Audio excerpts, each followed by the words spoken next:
Welcome back, everybody. So today's build is going to be something that's kind of just weird. In the past, I made this old coin purse into some weird art thing. I saw a post that was similar to this on Pinterest. I'm like, oh, that's kind of gross and disturbing. I should make that. So I thought I have some extra teeth left over from that build, so I was thinking maybe I can do the same thing. Yeah, I got all these extra. Cutting out a mouth and putting teeth in a baseball. So let's get to it.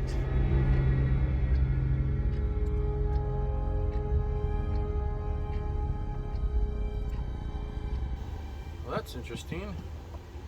I thought a baseball was full of string, not like rubber. Huh. I guess I'm gonna cut into it a little bit farther and see how much of a pain this is gonna be. I might have to try a different baseball. I'm gonna see if it's gonna be any easier to try to just cut with a regular old, I don't know, maybe hacksaw.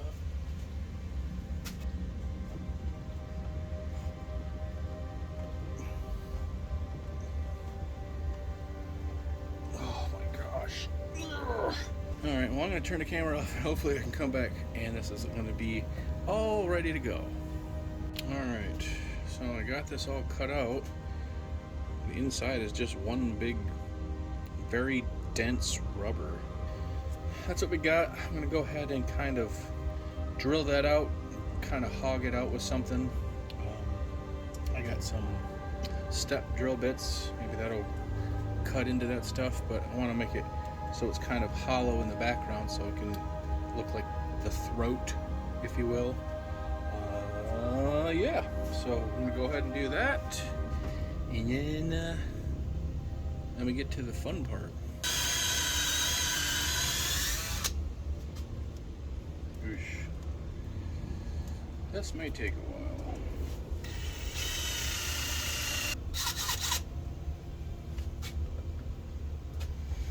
Maybe I'll stick my vicious tooth monster on it and I'll get it.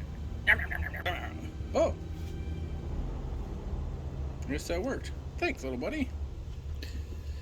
So, it looks kind of rough, but I don't want it to actually be too smooth because I want it to be like the inside of the mouth of a monster. So, other than getting this smoothed out so we have some place to stick our teeth down to, I think that should work.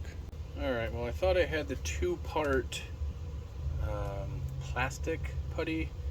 This is the stuff that's more for metal, but I think it'll still work. You just cut it in half, form it like Play-Doh, you mix the two parts together, and then I'm going to make like a line and kind of form it to make the gums, the top and the bottom. I'm probably going to do it in two different steps because this stuff dries in like 5 minutes or something.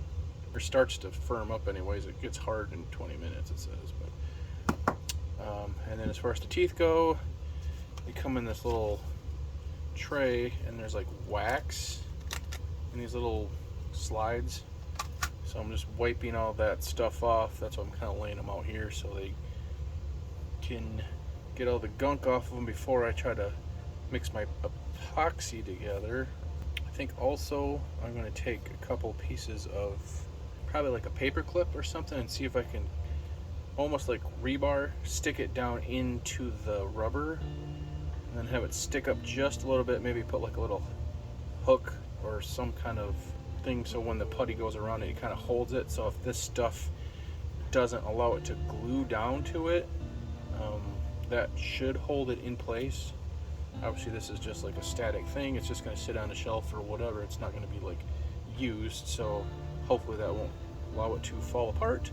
Alright, so we got my little backup contingency plan in case my glue doesn't stick to this rubber. And then I got my teeth laid out here. I cleaned up a bunch. I don't necessarily know that I'm going to need all of them or want to use all of them, but they're ready to go if I need them. I have the equal top and a bottom number of teeth there. And then I'm going to start from my middle and work my way out. So keep it all somewhat even when I lay it out.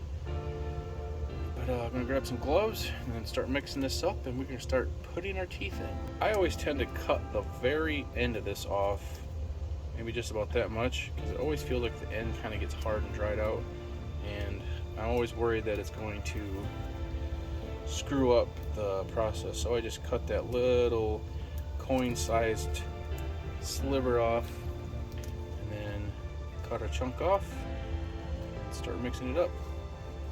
Once everything's a uniform color, you're ready to go.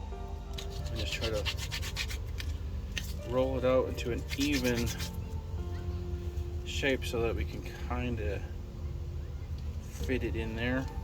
Like I said, you don't have to rush, but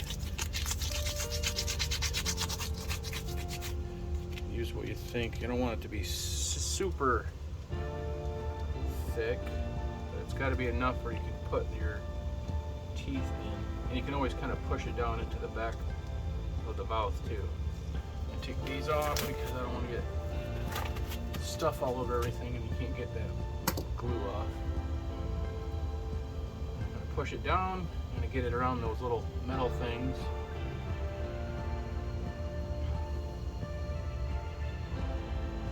Get it worked where I kind of think it's going to work.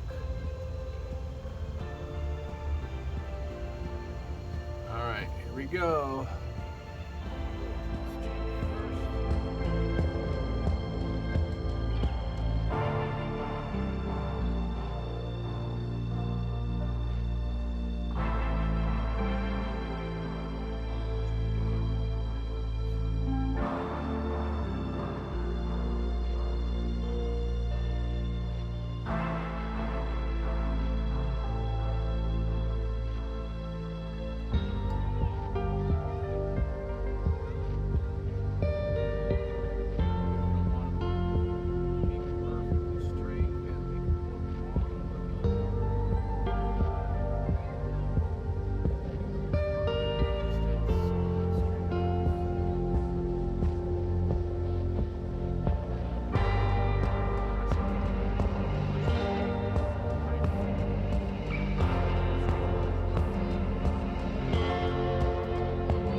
That is our first set of teeth.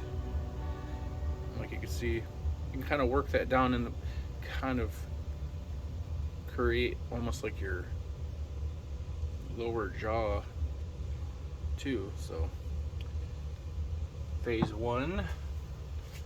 I'm gonna grab another pair of gloves since he's ripped and do the same to the top.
think I'm going to call that good for the wash. Alright, so I decided to take what I had left of my epoxy and just make some lips, mainly just to cover up that seam where I had cut it open. Overall, I think that'll work. And the paint that I put in there is a little wet yet, so I was debating if I want to glue this next piece in or if it just looks stupid, but let me show you. That's the thing. Yeah, it's definitely disturbing. Maybe I'll glue it in there. I don't know. If I glue it in, should I cut it down so it kind of fits, or it's like sticking out farther? Yeah, maybe I just leave it like that. But I have to wait for the paint to dry. Yeah, that's how you make a creepy object. At least one way.